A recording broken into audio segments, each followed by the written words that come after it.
Hello everyone, मैं निम्मी शर्मा स्वागत करती हूँ आपका आपके अपने यूट्यूब चैनल निम्मीज नॉलेज पॉइंट पर।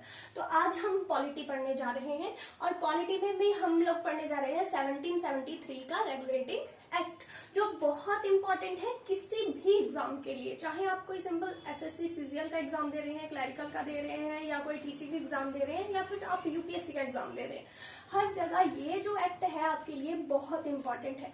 तो ज्यादा टाइम वेस्ट नहीं करूंगी। अगर आपको ये वीडियो अच्छी लगती है तो लाइक करें, शेयर करें और सब्सक्राइब करें।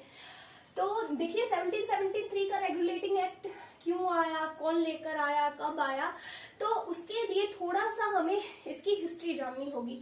देखिए कंपनी जो थी ईस्ट इंडिया कंपनी, जिसे हम बोलते हैं ब्रिटिश ईस्ट इंडिया कंपनी, 1600 में स्थापित हुई थी। ठीक है, 1600 में आए वो लोग, उन्होंने हाथ जोड़कर बोला हमें व्यापार करना है, व्यापार करना है। और फिर देखिए बाद में इस कंपनी ने क्या किया, इस कंपनी ने ही बाद में हमारे यहाँ के इतने स्ट्रॉन्ग, जो यहाँ तक कि मुगल, बंगाल के नवाब मुगल, उन सब को बाद में पेंशनर बना दिया था। इन्होंने बोला आप आराम से बैठो, हम देश चलाएंगे।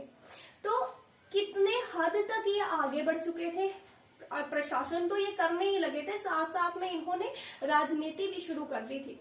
तो जब धीरे धीरे देखिए प्लासी का युद्ध हुआ है बंगाल में, उसके बाद बक्सर का युद्ध हुआ है, तो इन युद्धों में क्या हुआ कि एक बहुत बड़ा हिस्सा जो था बंगाल, बिहार, उड़ीसा का एक बहुत बड़ा हिस्सा जो था वो कंपनी ने हथिया लिया था। अब जो ब्रिटिश सरकार है, जो ब्रिटेन में बैठी हुई है, वो देख रही है, वो इन सारी चीजों को देख रही है। अब उसे लगा कि नहीं, ये कंपनी बहुत स्ट्रांग हो गई है। ठीक है, उनको लगा कि अब ये कंपनी बहुत स्ट्रांग हो गई है, तो अब हमें थोड़ा सा इस कंपनी के ऊपर ना नियंत्रण करना चाहिए। और कंपनी का क्या था, क्योंकि कंपनी ने इतने सारे युद्ध लड़े थे, तो इतने सारे युद्धों में खर्चा बहुत हुआ था, और वो जो भी खर्च था ना वो ब्रिटिश सरकार से लिया था उन्होंने। तो वो तो मजबूर थे, उनको तो ब्रिटिश सरकार की हर बात माननी ही पड़ेगी। तो अब ब्रिटिश सरकार ने कदम उठाया कि अब हम कंपनी के काम को अपने हाथ में लेंगे, उसको नियंत्रित करेंगे। तो देखिए सबसे पहले ये रेगुलेटिंग एक्ट कब आया है, तो 1773 में ये रेगुलेटिंग एक्ट आया है। ठीक है, उसके बाद देखिए इसके उद्देश्य क्या थे, ये क्यों लाया गया। तो जैसे मैंने आपको बताया, सबसे पहला कि ब्रिटिश ईस्ट इंडिया कंपनी को नियंत्रित और नियमित करना इसका पहला काम था। ठीक है, नेक्स्ट था कंपनी के प्रशासनिक व राजनीतिक कार्यों को मान्यता देना। इन्होंने बोला कि हम आपको मान्यता देंगे, आपको जो भी प्रशासनिक कार्य करने हैं करिए, आपको जो भी राजनीतिक कार्य करने हैं करिए, बट आपको हमसे परमिशन लेनी होगी।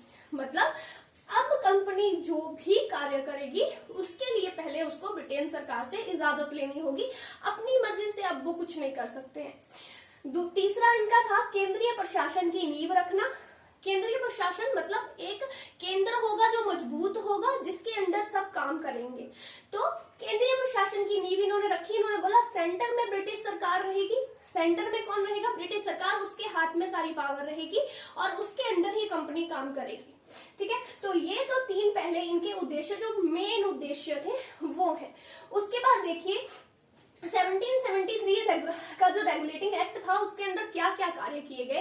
तो सबसे पहला कार्य क्या था, देखिए मैं थोड़ा सा बताती हूँ आपको। ये एक छोटा सा मैप बनाया है मैंने। तो ये यहाँ पे देखिए, यहाँ पे है बंगाल, बॉम्बे और मद्रास। उस समय जो कंपनी थी ना, उसकी 3 प्रेसिडेंसी थी। बॉम्बे प्रेसिडेंसी थी, मद्रास प्रेसिडेंसी थी और बंगाल प्रेसिडेंसी थी। तो ये तीनों के तीनों अलग अलग इंडिविजुअली काम करते थे, तीनों के तीनों ही इंडिविजुअली अलग अलग काम करते थे। अब यहाँ पर ब्रिटिश सरकार ने क्या किया, जो बंगाल के गवर्नर जनरल थे, यहाँ पे जो बंगाल के गवर्नर थे, यहाँ पे भी एक गवर्नर थे, यहाँ पर भी एक गवर्नर थे और यहाँ पर भी एक गवर्नर थे। जो बंगाल के गवर्नर थे उनको इन्होंने गवर्नर जनरल बना दिया। ठीक है, गवर्नर जनरल बना दिया, और ये दोनों की दोनों प्रेसिडेंसी इनके अंडर कर दी। गवर्नर जनरल ऑफ बंगाल के अंडर ही जो है बॉम्बे के गवर्नर काम करेंगे और इन्हीं के अंडर मद्रास के गवर्नर काम करेंगे। इन तीनों को इकट्ठा कर दिया और इनका हेड किसको बना दिया, बंगाल के गवर्नर जनरल को। ठीक है, इतना क्लियर हो गया। तो सबसे पहले जो बंगाल के गवर्नर जनरल थे वो कौन बने थे, तो वो वारेन हास्टिंग्स थे। ठीक है, वारेन हास्टिंग्स जो थे वो सबसे पहले बंगाल के गवर्नर जनरल बने थे। उसके बाद इन्होंने 2 कोर्ट बनाए। 2 कोर्ट मतलब कोर्ट ऑफ डायरेक्टर तो पहले ही था, एक ये जो गवर्नर जनरल और उनकी कार्यकारिणी परिषद थी ना, उसको बनाया इन्होंने। Court of presidency, court of directors, ये पहले भी थे, कंपनी के कोर्ट ऑफ डायरेक्टर्स पहले भी थे। तो देखिए कोर्ट ऑफ प्रेसिडेंसी में 5 लोग होंगे। कौन कौन होंगे? एक तो खुद गवर्नर जनरल होंगे, उसके अलावा 4 कार्यकारिणी परिषद। तो सबसे पहले जो बने थे कार्यकारिणी परिषद के सदस्य, गवर्नर जनरल वारेन हास्टिंग, और जो सदस्य थे उनमें थे मानसिन, फिलिप फ्रांसिस, क्लेवरिन और वार्वेल। ठीक है, ये 4 हैं जो उस टाइम पे बने थे। 5 लोग हैं कार्यकारिणी परिषद में। इसका मतलब क्या है? इसका मतलब ये है कि अगर गवर्नर जनरल को कोई भी निर्णय लेना है ना, तो उसे इन 4 में से 2 लोगों को राय उनकी तरफ होनी चाहिए। मतलब अगर कोई भी आपको काम करना है, कोई भी आपको डिसीजन लेना है ना, तो उसमें 5 लोग हैं तो 3 लोग एक साइड होने चाहिए, तभी वो बिल पास होगा अगर 3 लोग उस पर साइन करेंगे।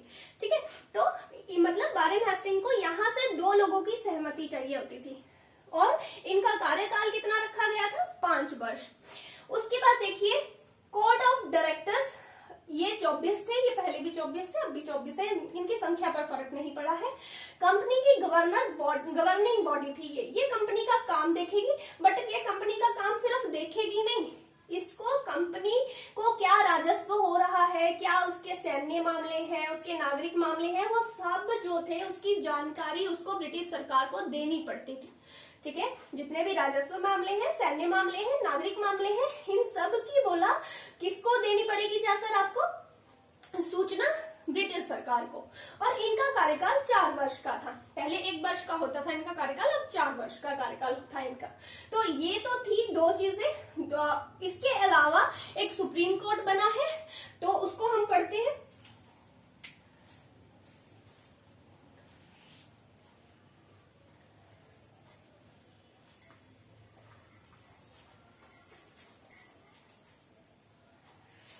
देखिए इस एक्ट के अंदर ना सुप्रीम कोर्ट की स्थापना की गई थी। सुप्रीम कोर्ट कहां पर की गई थी? कलकत्ता में। इसको अपेक्स कोर्ट भी बोलते थे। और कब की गई थी? तो 1774 ईस्वी में।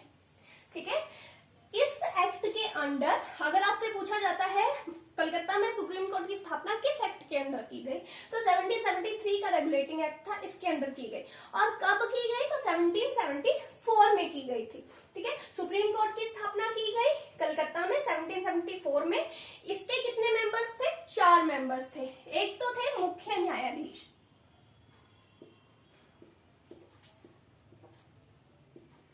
मुख्य न्यायाधीश में कौन है? ELISA, justice ELISA Aamby. ठीक है, और इनके 3 सहायक एक न्यायाधीश थे। 3 सहायक न्यायाधीशों में कौन कौन थे?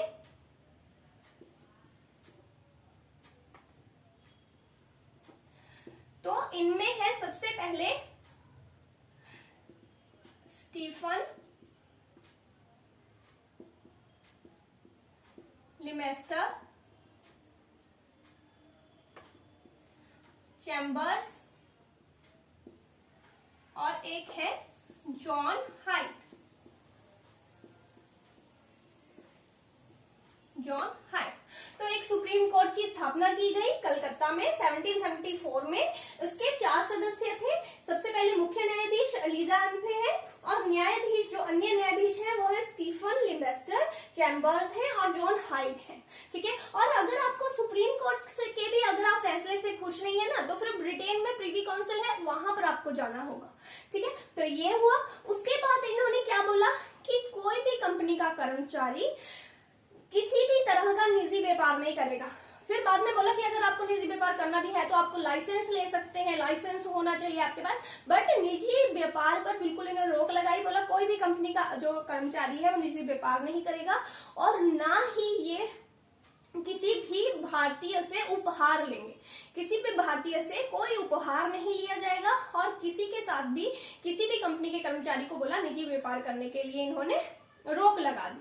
तो ये था 1773 का रेगुलेटिंग एक्ट। इसके बाद और भी बहुत सारे एक्ट आए हैं, बहुत सारी चेंजेस की गई, बहुत कुछ और नई नई चीजें भारत में लाई गई, बट ये स्टार्टिंग थी, ये पहला स्टेप था जब कंपनी की पावर्स को अपने हाथ में लिया है इन्होंने।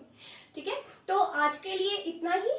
अगले वीडियो के साथ फिर से मिलते हैं। अगर अच्छा लगा हो तो प्लीज सब्सक्राइब करें, लाइक करें, शेयर करें। Thank you.